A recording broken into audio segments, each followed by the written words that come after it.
Watkins qualifie l'Angleterre pour la finale de l'Euro. Incorporé en fin de match, Ollie Watkins a inscrit le but vainqueur de l'Angleterre face aux Pays-Bas lors de la seconde demi-finale de l'Euro. Après Espagne, victorieuse la veille de la France, 2-1, l'Angleterre a arraché ce mercredi son ticket pour la finale de l'Euro.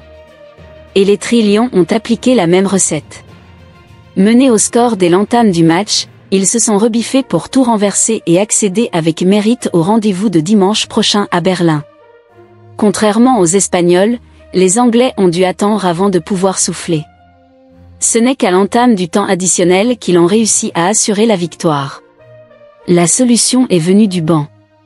Ollie Watkins, qui avait relevé Harry Kane, a exploité avec merveille une passe de Cole Palmer, entrée à la place de Phil Foden. Après avoir contrôlé dos au but, l'attaquant d'Aston Villa a exécuté un tir en pivot inarrêtable, sur lequel Bart Verbruggen n'a rien pu faire. Des Tri-Lions en réaction. Un finish heureux mais que les Tri-Lions avaient provoqué. Dans ce match, ils ont su faire preuve de caractère en réagissant très vite après l'ouverture du score concédé. À la 7e minute, ils se sont fait surprendre par une belle frappe de Xavi Simons, 0-1, mais l'égalisation est arrivée 11 minutes après par le biais de Kane. Le capitaine transformait un penalty après un pied haut de Denzel Dumfries dans la surface. Le même Dumfries aurait ensuite pu se racheter de cette faute, avec une reprise qui a fini la transversale. Les Anglais, aussi, ont touché la barre par l'intermédiaire de Foden. C'était au cœur de leur temps fort en fin de première période. En seconde, ils se sont montrés tout aussi conquérants mais c'est bien les Hollandais qui ont eu la meilleure opportunité de remporter la mise avec une reprise de Van Dijk qui a fini dans les mains de Jordan Pickford.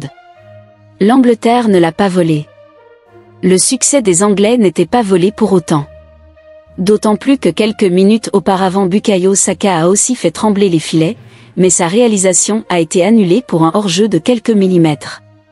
Une décision que le Gunner n'a finalement pas eu à regretter. Au final, et pour une fois, la sélection de Southgate n'a pas eu besoin de la prolongation ou des tirs au but pour l'emporter. Pour la deuxième fois d'affilée, l'Angleterre va donc disputer une finale de championnat d'Europe. Avec l'espoir que l'issue soit meilleure qu'il y a 3 ans à domicile, afin d'aller chercher un premier sacre dans cette compétition. Mais, pour cela, il faudra se défaire de l'Espagne et c'est un sacré challenge.